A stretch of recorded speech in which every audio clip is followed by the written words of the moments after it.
जय हिंद दोस्तों, वंदे मातरम। पाकिस्तान के बलूचिस्तान में जो इस समय विवाद मचा हुआ है, मतलब वहाँ के लोग जो चीनी लोगों का लगातार विरोध कर रहे हैं, पाकिस्तानी सरकार का विरोध कर रहे हैं।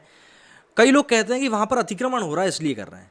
दरअसल अतिक्रमण एक कारण है, लेकिन जो सबसे बड़ा कारण है वो ये है कि चाइना जो वहाँ पर जाकर अवैध तरीके से फिशिंग कर रहा है, वो सबसे बड़ा कारण है। दरअसल बलूचिस्तान में आमदनी का एक बहुत बड़ा हिस्सा फिशिंग को माना जाता है। ऐसे में जब चाइनीज़ कंपनी को वहाँ के ठेके दे दिए गए और बलूचिस्तान के लोगों को वहाँ से निकाल लिया गया, तो उनका जो एक अहम बड़ा रोज़गार का हिस्सा था वो ख़त्म हो गया। और इसके बाद चाइनीज़ कंपनीज़ ने उन बलूचियों को वहाँ पर नौकरी भी नहीं दी। सबसे बड़ी बात यह कि चाइनीज़ ने वहाँ पर जिस तरह के इक्विपमेंट्स लगाए हैं, उससे आने वाले लंबे समय के लिए मछलियों की वहाँ पर स्कैरसिटी उत्पन्न हो सकती है।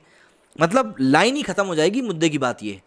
तो अब ऐसे में भारत समेत 4 बड़े देशों ने निगरानी का फैसला लिया है चाइना के अवैध फिशिंग के ऊपर, कि कहीं चाइना ज़रूरत से ज़्यादा और अपनी औकात से ज़्यादा काम बिगाड़ ना दे। इंडो पैसिफिक रीजन में चीन की ओर से बड़े पैमाने पर अंजाम दी जाने वाली एक गतिविधि पर लगाम लगाने के लिए अमेरिका, जापान, ऑस्ट्रेलिया और भारत साथ आकर कदम उठाएंगे। क्वाड के ये देश हिंद प्रशांत क्षेत्र में अवैध रूप से मछली पकड़ने पर अंकुश लगाने के लिए नई पहल करने जा रहे हैं। इसकी घोषणा टोक्यो में होने वाले क्वाड शिखर सम्मेलन में की जाएगी। क्वाड का शिखर सम्मेलन 24 मई को जापान में टोक्यो में होगा। फाइनेंशियल टाइम्स ने एक अमेरिकी अधिकारी के हवाले से खबर दी है कि हिंद महासागर से दक्षिणी प्रशांत सागर तक अवैध फिशिंग पर रोक लगाने के लिए सैटेलाइट तकनीक का इस्तेमाल करके एक ट्रैकिंग सिस्टम बनाया जाएगा। इसके लिए सिंगापुर और भारत में सर्विलांस सेंटरों को आपस में जोड़ा जाएगा। इसका फ़ायदा ये होगा कि भले ही मछली पकड़ने वाली नाव अपने ट्रांसपॉन्डर को बंद कर दे, लेकिन उसके बाद भी उन्हें ट्रैक किया जा सकेगा। ट्रांसपॉन्डर का इस्तेमाल जहाज़ों की लोकेशन देखने के लिए किया जाता है, लेकिन गैर कानूनी फिशिंग करने वाले अपनी नाव के ट्रांसपॉन्डर बंद कर देते हैं, जिससे उन्हें पकड़ना काफ़ी मुश्किल हो जाता है। राइटर्स की रिपोर्ट के मुताबिक चीन बड़े पैमाने पर इस इलाके में फिशिंग को अंजाम देता है। उसके पास इसका विशाल बेड़ा है। भारत प्रशांत क्षेत्र के कई देश चीन की इस हरकत से परेशान हैं।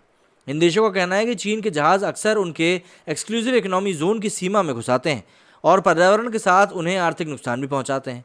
कई बार चेतावनी के बावजूद चीन की हरकतों में सुधार नहीं हो पा रहा है।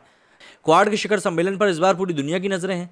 रूस और यूक्रेन युद्ध के 3 महीने पूरे होने के मौके पर हो रहे इस सम्मेलन में हिस्सा लेने के लिए अमेरिकी राष्ट्रपति जो बाइडेन भी आ रहे हैं। वहीं भारत से प्रधानमंत्री नरेंद्र मोदी भी इसमें हिस्सा लेंगे। भारत के लिहाज से भी ये सम्मेलन काफ़ी ज़रूरी है, क्योंकि लद्दाख सीमा पर चीन ने फिर से हरकतें शुरू कर दी। जानकारी के लिए बता देंगे, क्वाड 4 देश अमेरिका, जापान, ऑस्ट्रेलिया और भारत का एक ऐसा समूह है जिसमें कोई मूल रूप से इंडो पैसिफिक क्षेत्र में समुद्री व्यापार और ताकत के संतुलन को बनाए रखने और साथ ही साथ चीन की दादागिरी का मुकाबला करने के लिए बनाया गया है। तो वही ये काम कर रहा है, और चीन ने जो पैठ यहाँ पर बनाना शुरू कर दी है, कहीं ना कहीं उसी को नीचे करने का काम अब ये समूह करने वाला है। देखते हैं ये लोग इसमें कितना सक्सेसफुल होते हैं।